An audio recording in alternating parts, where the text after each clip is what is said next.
नमस्कार, जोहार। न्यूज 11 भारत देख रहे हैं आप। आपके साथ मैं हूं अभिषेक भारती। जो कहूंगा सच कहूंगा और डंके की चोट पर कहूंगा। डंके की चोट पर एक बात बता रहा हूं आपको कि मैं सनातनी हूं, लेकिन सनातन का सबसे बड़ा दुश्मन कौन है जानते हैं? वही जो रॉन्ग नंबर वाले हैं। रॉन्ग नंबर वाले कौन? जो धर्म की गलत व्याख्या करते हैं, जो धर्म का गलत इस्तेमाल करते हैं, जो धर्म की गलत जानकारी देते हैं। याद रखिएगा, शास्त्रों में कहा गया है धार्यते धर्म, यानी जो धारण किया जा सके वही धर्म है। लेकिन कुछ लोग जिसे धारण नहीं किया जा सकता है उसे भी जबरदस्ती धर्म बनाने पर तुले हुए हैं। धर्म कभी खतरे में नहीं आता। सनातन इतना मजबूत है कि इसे खतरे में आने की जरूरत ही नहीं है। इस्लाम इतना मजबूत है कि उसे खतरे में आने की जरूरत ही नहीं है। हर धर्म अपने आप में बहुत मजबूत है, लेकिन इस धर्म में कुछ कुरीतियां ऐसी ला दी जाती हैं जो जबरदस्ती उन कुरीतियों से कुछ लोगों का धंधा चल रहा होता है और वो धंधा खतरे में पड़ जाता है। आज ऐसे ही एक धंधे वाले से आपको मिलाएंगे जो धर्म का धंधा करके और कानून से खिलवाड़ कर रहा है। वो शख्स अभी फरार है। असल में खुद को वो बाबा कहता है, पर वो बाबा नहीं बल्कि एक राक्षस है, एक अघोषित राक्षस।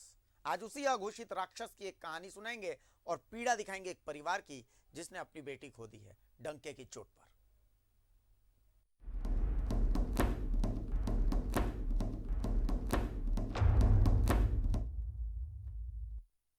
तो जैसा कि मैंने कहा कि धर्म वो है जो धारण किया जा सके, वो जो छोड़ दिया जा सकता है वो धर्म कभी नहीं हो सकता है। धर्म की आड़ में कुंवारी लड़कियों की तस्करी जारी है।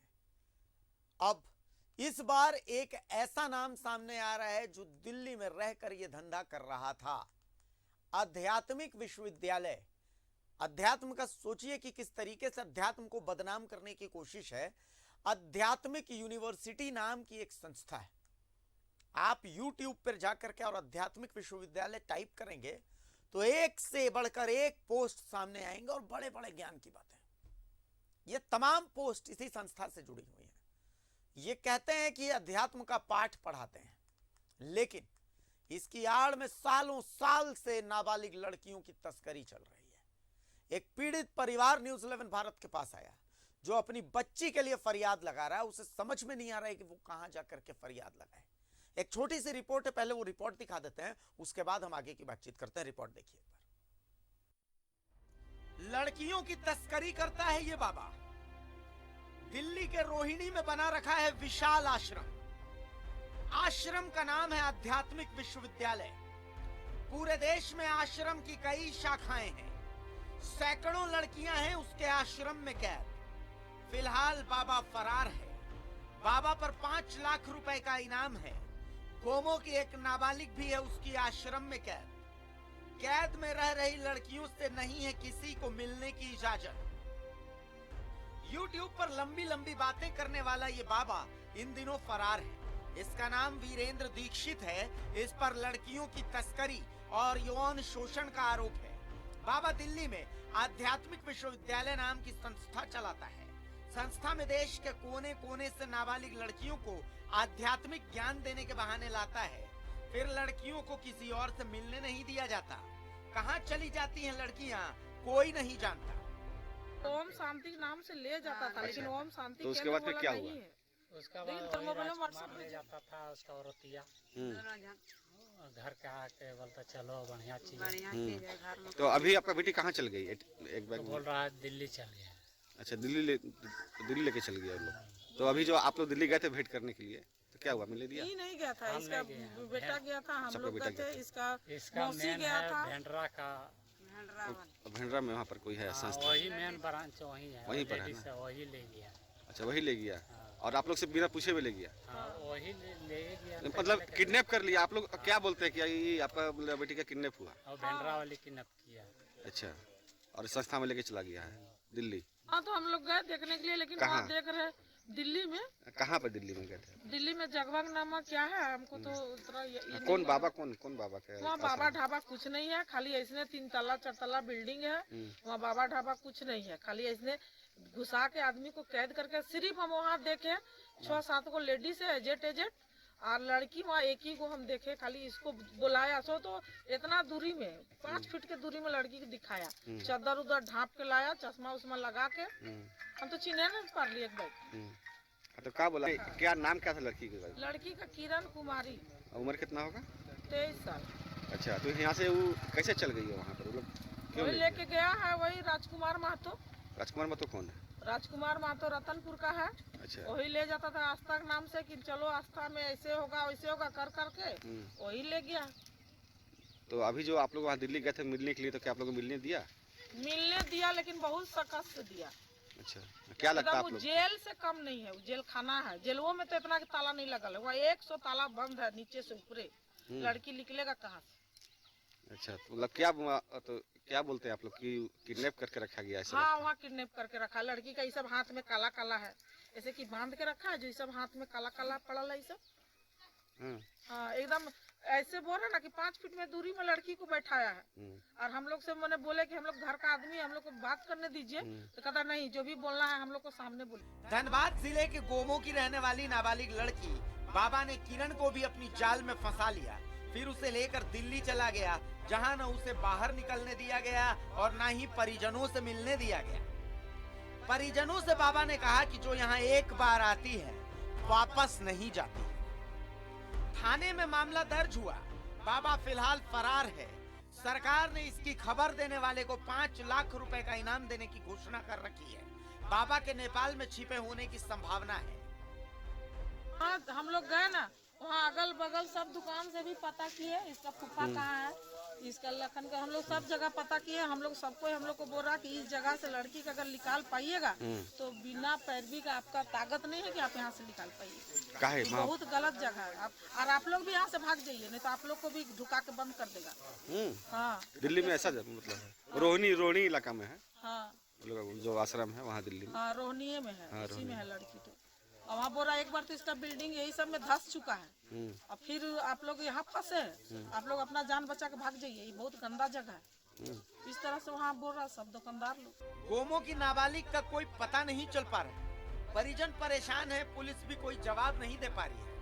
अब क्या ऐसे ढोंगी और पाखंडी बाबा की संस्था पर कोई कार्रवाई होगी? क्या बाबा पर कोई कार्रवाई होगी? ये सब सवाल ऐसे हैं जिसका जवाब आने वाला समय बताएगा। न्यूज़ 11 भारत के लिए गोमो से राजू प्रसाद की रिपोर्ट। तो समझिए इस मामले को समझिए। ये परिवार एक ऐसी जगह पर है जहां पर नेटवर्क का बड़ा इशू रहता है। किसी तरीके से हमारे सहयोगी राजू इस पूरे परिवार से मिलने के लिए पहुंचे हैं। ये पूरा परिवार फोन लाइन पर हमारे सहयोगी राजू के साथ मौजूद है। राजू, ये पूरा परिवार फिलहाल आपके साथ मौजूद है। आप सबसे पहले तो आपको बहुत बहुत साधुवाद देता हूं मैं कि आप उस परिवार से मिलने के लिए पहुंचे हैं। सबसे पहले मैं राजू, कोई अगर उस परिवार के सदस्य मौजूद हो तो एक सवाल उनसे पूछिए कि आखिर इस बाबा के चंगुल में, इस आश्रम के चंगुल में ये लोग फंसे कैसे हैं?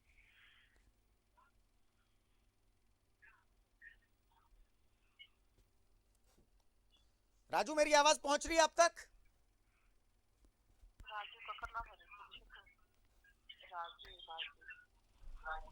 क्या मेरी आवाज पहुंच रही है आप तक? मैं दर्शकों को बता दूं कि जिस जगह पर हमारे संवाददाता हैं अभी, वहां पर नेटवर्क का बहुत इशू है, लेकिन फिर भी न्यूज़ 11 भारत ने इस परिवार को ढूंढ निकाला है। अब मैडम, आपकी बेटी थी क्या वो?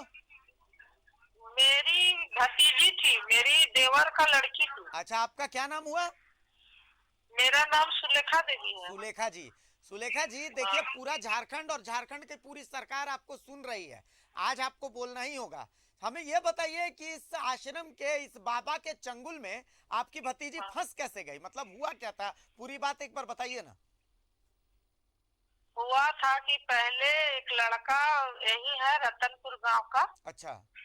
उसका नाम है राजकुमार महतो। अच्छा।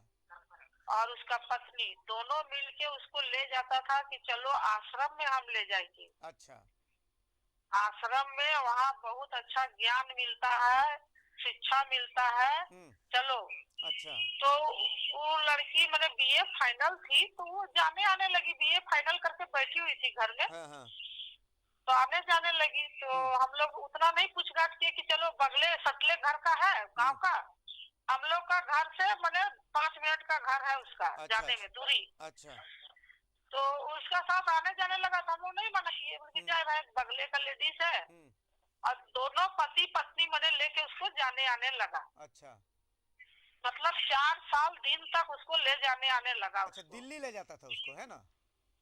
दिल्ली अगला साल दिसंबर में ले गया था कि चलो तुम लोग को भट्ठी में ले जाएंगे तब कराएंगे। अच्छा। तो अगला साल दिसंबर में ले जाने के बाद फिर वो ले आया, 9-10 दिन रहा। हाँ, हाँ, उसके उसके बाद घर ले आया। हाँ, तो उसके बाद जो अबरी जो गई लड़की, हाँ, अबरी जो गई तो लड़की मतलब घर में बोली कि वैक्सीन लेने जा रहे हैं, हाँ। तो आज मेरा वैक्सीन का डेट है। अच्छा, तो यही बोल के निकली और दोबारा घर वापस नहीं आई। कितना तारीख को गई थी? कौन से साल में, आपको याद है तारीख उरीख कुछ? यही दिसंबर में 27। अच्छा, इसी 27 दिसंबर को गई है। हाँ, इसी 27 दिसंबर को। अच्छा, आप लोग कुछ लोग शायद दिल्ली भी गए थे, तो वहां पर क्या हुआ? दिल्ली हम लोग उसी को पकड़ के ले गए। अच्छा, उस जब आदमी को? हम लोग, हाँ, वही राजकुमार महतो का और उसका पत्नी को। अच्छा, जब हम लोग थाना में गए उसको लेके कि भतीजी कहाँ गई, तुम्हारे साथ जाती थी आती थी, तो है कहाँ बताइए। तो वो डायरेक्ट बोलता है क्या आप लोग को कुछ नहीं बताया? बोले नहीं, हम लोग को तो कुछ नहीं बताया। बोला कि वैक्सीन लेने गए हैं। अच्छा, इसकी माँ को भी पूछे, भाई को भी पूछे, उसका पापा को भी पूछे, क्या आपको कुछ मालूम है? तो वो लोग बोला नहीं, हम लोग को तो खाली बोला कि सुइया लेने गए। अच्छा। तो और उसके दिल्ली में क्या हुआ ये बताइए। दिल्ली में हम लोग जब गए वहाँ, तो हम लोग को वहाँ पर ले जा गए वहाँ, तो वो तो पहले बतला रहा कि हमको एड्रेस पते नहीं है। अच्छा, हमको मालूम नहीं है एड्रेस कहाँ हम लोग गए थे, हमको याद नहीं है। अच्छा। तो वहाँ पे हम लोग का गांव का लड़का लोग है, वहाँ पे काम करता है सब। हाँ, हाँ। उन लोग और वहाँ और आदमी थे हम लोग का जान पहचान का, उन लोग का सहारा लेके वहाँ पहुँचे हम लोग जहाँ पे लड़की को रखा है। तो वहाँ पहुँचने का बाद मतलब कि देख रहे कि हम लोग गए थे, वो लेडीज राजकुमार महतो, उसका बीबी और हम लोग 6 आदमी, टोटल मिला के हम लोग 8 आदमी गए। तो 8 आदमी को हम लोग को अंदर घुसा दिया और घुसा के 3 को ताला लॉक कर दिया। मतलब कि उसका गेट और जेल गेट का गेट। आप लोग को भी अंदर घुसा के ताला बंद कर दिया? हाँ, हम लोग को भी घुसा के अंदर में ताला बंद कर दिया। अच्छा, हाँ। और ताला बंद करने की बात बोल रहा कि अब आप लोग, हम बोले कि ठीक है, हम लोग को फटाफट सबका मोबाइल ले लिया घुसाने के बाद। अच्छा, मोबाइल भी छीन लिया? मोबाइल भी छीन लिया। और बोला आप लोग के पास आधार कार्ड है तो निकालिए। अच्छा, तब लड़की से मिलवाएंगे। तो हम लोग सबको अपना अपना आधार कार्ड दे दिए उसको। हाँ, हाँ। फिर एक रजिस्टर निकाला और हम लोग को सबको साइन करवाया रजिस्टर में। अच्छा, अपना रजिस्टर में हाँ, हाँ। साइन करवाने के बाद बोला, तो फिर हम लोग बोले, वो बोला कि 9 बजे भेंट कराएंगे। तो हम बोले ठीक है 9 बजे भेंट कराइए। उसके बाद जब 9 बज गया तो हम लोग बोल रहे हैं कि अब तो भेंट करवाइए। तो कहता है कि नहीं, पहले नहाइए। अच्छा, नहाइए तब आप लोग से भेंट कराएंगे। अच्छा, ठीक है। तो हम लोग चल गए, हम और उसका फुआ और उसका मौसी, तीनों को हम लोग को ले गया 3 तल्ला पर नहाने के लिए। अच्छा। अब 3 तल्ला ले जाते में 100 केवाड़ी खोला हुआ। अच्छा। और सब जगह ताला बंद, खोलते गया लेते गया। अब जिस रूम में हम लोग को नहाने के लिए ले गया, उस रूम में भी डबल केवाड़ी था। एक था लकड़ी का केवाड़ी और एक जाली वाला केवाड़ी। अच्छा। तो दोनों केवाड़ी लॉक कर दिया हम लोग को अंदर घुसा के। अच्छा। तो हम लोग छटपटाने लगे, उसका फुआ तो डर के भागने लगी। हम पूरा छटपटाने लगे कि अरे हम लोग तो खुला में नहाते हैं, तालाब में कुइया में नहाने वाला आदमी इस तरह बंद कर दीजिएगा तो हम लोग मर जाएंगे। इसको खोलिए पूरा धकेलने लगे। तब एक तो पल्ला वाला केवाड़ी खोल दिया, जाली वाला लगले रहने दिया। अच्छा। और उसके बाद हम लोग नहाए तो उसके बाद कहता नहीं यहीं बैठिए, अब खाना खाना ही होगा। और मेरा साथ जितना भी आदमी लोग गया था, उसका भाई भी था, वो लोग नीचे था। अच्छा। अब हम लोग को तो ले गया 3 तल्ला में। तो हम लोग डर भी रहे। सब आदमी बोल रहा था कि यहाँ खाएगी तो नशा उशा दे देगा ना क्या। लेकिन हम लोग तब पर भी डर के मारे खाना खा लिए कि लड़की से भेंट करेंगे। हम लोग 2 आदमी खाना खा लिए, अच्छा लड़की की मौसी और हम अच्छा। दोनों मिलके खा लिए। थोड़ा थोड़ा सा रोटी और दिया दाल और थोड़ा थोड़ा अरवा चावल और आलू की भुजिया। अच्छा। हम लोग थोड़ा थोड़ा खा लिए, क्या है, लड़की को देखना है।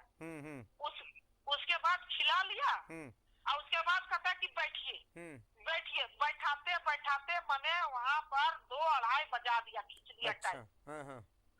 भेंट कराएंगे यही नाम से। अच्छा। उसका बाद हम लोग तो ऊपरे में है ही थे। उसके बाद हम लोग नीचे उतर गए डर के मारे कि भाई खाली बोल रहा दिखाएंगे दिखाएंगे, दिखा नहीं रहा। और हम लोग को आधा आदमी डर के मारे नीचे है और आधा आदमी चले गए थे थोड़ा दूसरा आदमी से, और वहाँ पर हम लोग का फैमिली था उन लोग से मिलने के लिए। तो हम लोग को डर भी लग रहा कि हम लोग 4 गो लेडीज है यहाँ, मर्दाना है नहीं, और कैसे हम लोग क्या करेंगे, पूरा बंद कर दिया यहाँ से वहाँ। तो लोग को जब भी हम बोल रहे हैं कि आप लोग इतना ताला क्यों लगाते हैं, आश्रम में तो इस तरह ताला नहीं लगता है, तो बोलता है कि हम लोग सेपरेट के लिए ताला लगाते हैं। अच्छा, तो मतलब लड़की को आपने देखा या नहीं देखा? लड़की को इतना लीला होने का बाद लड़की को हम लोग को दिखाया। अच्छा। जब हम बोले कि इतना टाइम लगा दिए, 3 बजने चला था, कब दिखाइएगा? तब जाके बोला कि ठीक है चलिए, फिर ले गया 3 तल्ला। अच्छा। हम बोले कि हम लोग को नीचे में दिखाई ना, हम लोग सबको ही देख लेंगे। नहीं नीचे में नहीं दिखाई, 3 तल्ला चलिए। अच्छा। फिर उसका लेडीज लोग हम लोग का साथे गया 3 तल्ला, मैंने अकेले हम लोग को कहीं पर टच नहीं, एक सामान भी छूने नहीं दे रहा था और ना हम लोग को अकेले चलने दे रहा था। तो लड़की से बात हुई आपकी? हाँ, लड़की से बात करवाया। तो मतलब कि लड़की से जो बात करवाया कम से कम 5 फीट के दूरी में। अच्छा, और क्या बोली लड़की? लड़की को लाया उन लोग और टेबल बीच में बड़ा सा, मतलब 4-5 फीट का टेबल बीच में लगा दिया और टेबल का कवर था और लड़की को उस पार में बैठा दिया। अच्छा। और हम लोग को इस पार में, बीच में टेबल। अच्छा। और दोनों साइड में 2 लेडीज बैठ गई। अच्छा। वही का आश्रम का। दोनों साइड का 2 बैठ गया और लड़की को बीच में बैठा दिया। अच्छा। पूरा चश्मा उस्मा लगा के निकाला। हम लोग तो फर्स्ट में चिन्ह ही नहीं पाए कि बाबा ये लड़की है कि नहीं है। तो बस फिर सामने आई, वही टेबल तो रख ही दिया था। हम बोले ऐसा क्या है, मेरा घर का लड़की है तो हम लोग को सामने बात करने दीजिए। हम लोग परिवार में है तो कुछ ना कुछ बात करेंगे उससे। तो सीधे बोला कि बात करना है तो कीजिए, नहीं करना है तो यहाँ से जाइए। दिखा दिए ना, बस यही काफी। और लड़की से क्या बात हुई आपकी? कोई बात हुई? लड़की से हम बात किए कि बाबू चलो घर, यहाँ आ गई है, तुम्हारा माँ बहुत रो रही है, तो तुम्हारा माँ तो मर जाएगी बेचारी। तो क्या बोली वो? एकदम वो बोली कि हम तो नहीं, अभी वो हमको बोली कि अभी हम नहीं जाएंगे। अच्छा। यही बात वो बोली। वो बोली? हाँ, कि अभी हम नहीं जाएंगे। और उस बच्ची की उम्र कितनी है? 23 साल। 23 साल, यानी कि वो बालिग है। तो मतलब आपको क्या लगा, वो नॉर्मल थी? शरीर वरीर पर किसी तरीके के चोट वोट के कुछ निशान विशान थे? कोई प्रेशर था उसके ऊपर? क्या लगता है आपको? नहीं, हाथ जैसे वो हम बोले ना कि हाँ तुम क्या खाती है जो इतना सूख गई है लकड़ी जैसा, जैसा यहाँ शरीर था वैसा वहाँ पर शरीर नहीं है उसका।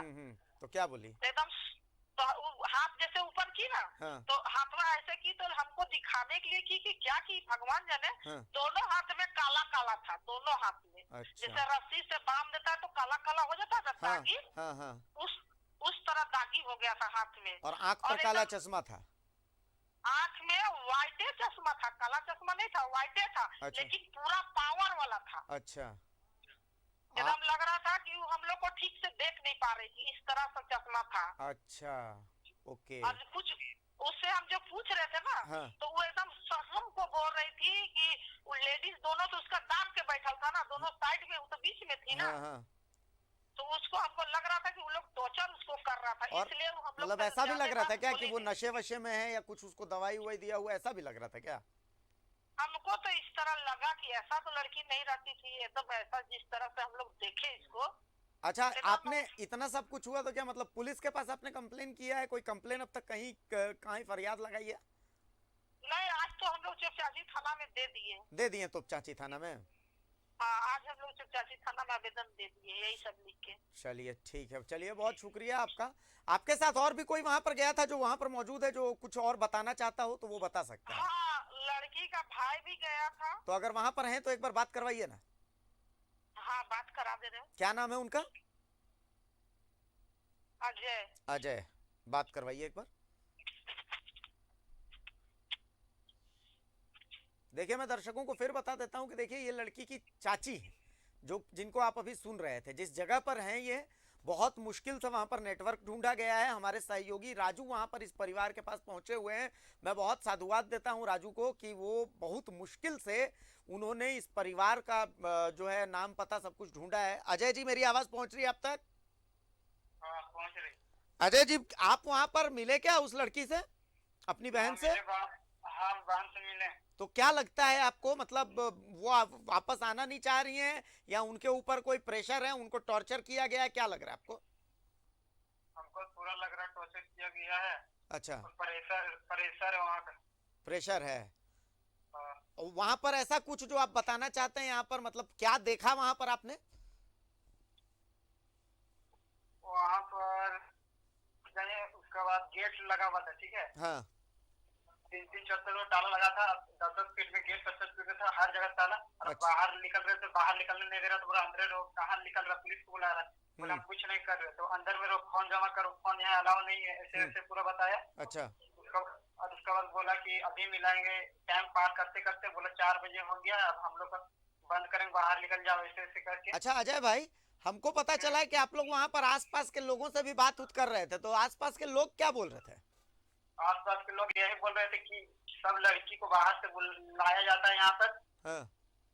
और यहाँ पर जेल की तरह बेहतर और रखा जाता है वहाँ पर। अच्छा, लाके चलिए। आसपास का कोई नहीं रहता है वहाँ। चलिए, तो अच्छा, इस बाबा के बारे में कुछ जानकारी मिला है कि ये कहाँ पर है, क्या कर रहा है ये आजकल? क्योंकि बाबा तो, हमको जो जानकारी मिला है कि बाबा वहां पर शायद नहीं रहते हैं, है ना? हाँ बाबा वहाँ पर तो नहीं रहते, फरार है बाबा। अच्छा, चलिए। तो चाची थाना में आप लोग आवेदन कर दिए, तो थाना प्रभारी क्या बोले? बोले कि इस मामला में कार्रवाई होगा? हाँ बोले कार्रवाई होगा। चलिए, ठीक है। चलिए, बहुत शुक्रिया अजय जी। देखिए, अकेला फील मत कीजिएगा, न्यूज 11 भारत आपके साथ है, ठीक है? हाँ, जब तक आपकी बहन वापस नहीं आएंगी तब तक हम मुहिम छेड़े हुए हैं, आपकी बहन को हम लोग वापस लेकर के आएंगे। तो देखिए, ये उस परिवार के 2 सदस्य थे जो वहां पर गए थे, जिन्होंने देखा कि भैया क्या हुआ है वहां पर। अब मेरे साथ न्यूज 11 भारत के editor in chief Anoop Sonu साहब जुड़े हुए हैं। सर, तमाम बातें आपने भी सुनी, क्या फील हो रहा है? This is clear case of kidnapping. Anup ji. Clear case of kidnapping ही नहीं भारती जी, ये किडनैपिंग ही है। अब थोड़ा सा अगर हम संवैधानिक और कानूनी तकनीकी पहलू को समझे, तो ये एक बार में कहा जा सकता है कि लड़की आना नहीं चाहती है, तो बहुत ज़्यादा प्रेशर नहीं बनाया जा सकता। लेकिन अब सवाल ये है कि इसके तहत तक तो जाना ही होगा कि जब उस संस्थान के बारे में, उस विश्वविद्यालय के बारे में सारी चीज़ें बाहर हैं। दूसरी बात, अगर हम अपनी बच्ची से मिलने जाते हैं, हमारे पेरेंट्स जाते हैं अपनी बच्ची से मिलने, उनके साथ इस तरीके से पेश आना कि जैसे वो कोई किसी क्रिमिनल से मिलने आए हो, आप कहीं ना कहीं आप कुछ ना कुछ छिपाना चाहते हैं। अपनी बच्ची को, उस बच्ची को अपने पेरेंट्स से बातचीत नहीं करने देना चाहते हैं। कुछ पॉइंट्स हैं सर, कुछ पॉइंट्स हैं जो, मतलब मैं शायद आप चूंकि हमसे बाद में जुड़े, कुछ पॉइंट्स जिन पर मैं आपका ध्यान जो है वो आकृष्ट कर दूंगा, और मैं चाहता हूं कि सरकार का भी ध्यान इस पॉइंट पर आकृष्ट हो जाए। पहला पॉइंट, एक दंपति है जिस दंपति ने इस लड़की को बहलाया, फुसलाया, सब्ज बाग दिखाए। पहली चीज, इस दंपति ने इस लड़की को, ये दंपति कई बार लेकर के जाता था, ठीक है? और ये लड़की स्वेच्छा से जाती भी थी। तीसरा पॉइंट यह है कि ये लड़की नाबालिग है, बालिग है, माफ कीजिएगा, ये लड़की बालिग है, 23 साल की लड़की है, तो जो अपने डिसीजन खुद ही ले सकती है, ठीक है? तो कानूनी रूप से तो ये लड़की वो। चौथा पॉइंट कि इस लड़की के चेहरे पर जब ये परिजन इसके मिले तो एक बहुत पावर वाला चश्मा चढ़ाया गया था, बहुत ज्यादा पावर वाला चश्मा, और इनके परिजनों को ये लगता है कि भाई जो सामने वाला पार्टी है वो लोग चाहते थे कि साफ दिखे नहीं। तो बहुत सारे ऐसे पॉइंट्स हैं जो कह रहे हैं कि this is a case of human trafficking. लेकिन कहीं ना कहीं ये भी तो बात देता है कि वो लड़की अगर कह रही है कि वो नहीं आना चाहती, तो इसका मतलब थोड़ी सी तकनीकी दिक्कत भी तो है, संपादक जी। नहीं, बिल्कुल तकनीकी दिक्कत की ही मैं बात कर रहा हूँ। अब देखना यह है कि इसके तहत तक जाकर कि आखिर वो बच्ची ऐसा बोल क्यों रही है। जाहिर सी बात है कि ये ऐसा करने वाले लोग, आमतौर पर देखा होगा भारती जी आपने कि ऐसा करने वाले लोग बहुत सोच समझ के, होमवर्क करके, बहुत रोड मैप तैयार करके काम करते हैं जी। कि अगर इस तरह का कोई वर्स कंडीशन आए तो उससे बच के निकला जा सके, चाहे वो तकनीकी पहलू हो या फिर कोई कुछ और।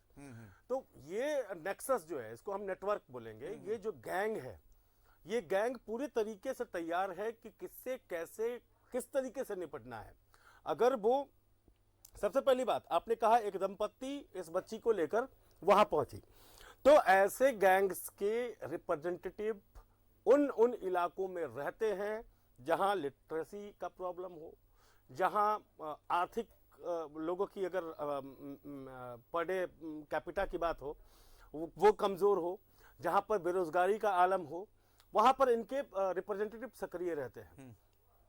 और 100% यह है कि आप जो खोल के बैठे हैं अध्यात्म विश्वविद्यालय, ये विश्वविद्यालय करता क्या है भाई, लड़कियों को ले जाता है, फिर लड़कियां वहां से चली कहां जाती है, किस अध्यात्म में आप भेज देते हैं, जिसका कोई और ना छोर।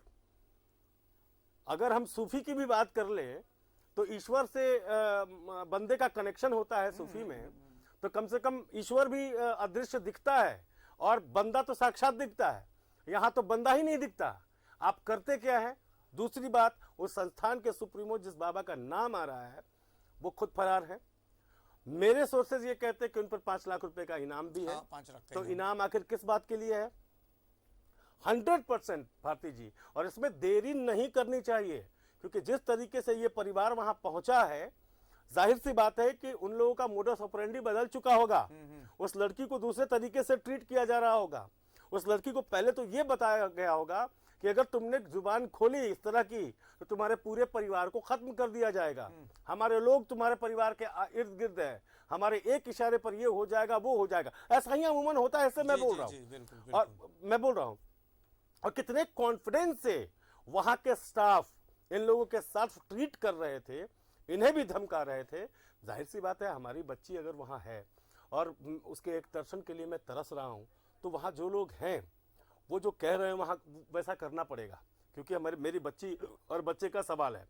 और बच्ची को उसी तरह से ट्रीट किया गया है कि तुम्हारे पेरेंट्स को मार दिया जाएगा या उन्हें नुकसान पहुंचा दिया जाएगा, तो वो बच्ची भी वही करेगी अपने परिवार को बचाने के लिए, जैसा वो लोग कर रहे हैं। ये अब बात करने का विषय नहीं है। बात करने का विषय यह है कि इस तकनीकी पहलू पर हम जा रहे थे कि मामला आज दर्ज हो गया है। बिना देरी के इस पर त्वरित कार्रवाई होनी चाहिए, और मुझे नहीं लगता है कि थाने लेवल से बहुत कुछ होने जाने को है। एंटी ह्यूमन ट्रैफिकिंग यूनिट, बिल्कुल, चाइल्ड वेलफेयर कमीशन, इनको भी आना जितनी पड़ेगा, महिला संस्थाएं हैं। आयोग। और सबसे पहले सरकार से दरखास्त है न्यूज़ 11 भारत की, मैं दरखास्त करता हूं, आप लोगों ने जिस तरीके से दिल्ली से और हैदराबाद से और तमिलनाडु के कई इलाकों से बेटियों को सत्सम्मान वापस किया है, एक बार फिर से गुजारिश है कि इस बेटी को भी सत्सम्मान उसके घर वापस लाया जाए। मैं मुख्यमंत्री जी से गुजारिश करता हूं कि आप इसमें स्वतः संज्ञान लीजिए, संज्ञान लेकर उचित अधिकारियों को उचित निर्देश दिया जाए, ताकि ये परिवार, जिस परिवार का आसरा, जिस परिवार की उम्मीद सरकार से टिकी हुई है, वो उम्मीद टूटे ना, और वो बच्ची वापस घर आए और एक मिसाल कायम हो कि ऐसे जो एजेंट्स हैं जो हमारी मजबूरियों का या हमारे भौगोलिक परिस्थितियों का या हमारी आर्थिक परिस्थितियों का फायदा उठाते हैं, वो सफल कम से कम ना वो असफल हो जाए। चलिए, यहाँ कहीं जाइएगा मत आप, इसलिए मत जाइएगा कि देखिए इस बहन को तो वापस लाना है, हमने ठाना है कि इस बहन को वापस लाना है। अब इसमें पहला कदम तो हमने उठा लिया है, लेकिन हमारे कदम से कदम किसको मिलाना है ये सरकार और प्रशासन तय कर ले। सरकार ने अब तक साबित किया है कि भाई ऐसे मामलों को लेकर के वो संजीदा है। खास करके मुख्यमंत्री हेमंत सोरेन ने साबित किया है। उन्होंने जब शपथ ली थी उसके अगले दिन कहा था कि एक भाई ने, एक बेटे ने शपथ लिया है, तो आज इस बहन को एक भाई की जरूरत है, और ये हमें पता है कि ये भाई साथ खड़ा रहेगा। एक छोटा सा ब्रेक हम लेंगे, कहीं जाइएगा मत। संपादक जी आप भी हमारे साथ जुड़े रहेंगे, इसलिए जुड़े रहेंगे कि इसके बाद का जो मुद्दा है वो भी बड़ा गंभीर मुद्दा है। पर्यावरण बेहद जरूरी है, पर्यावरण की रक्षा भी बेहद जरूरी है। तो हम आपको दिखाएंगे कि चंद पैसों के लालच में पर्यावरण और मानवता दोनों की हत्या भी की जा रही है और दोनों को बेवकूफ भी बनाया जा रहा है।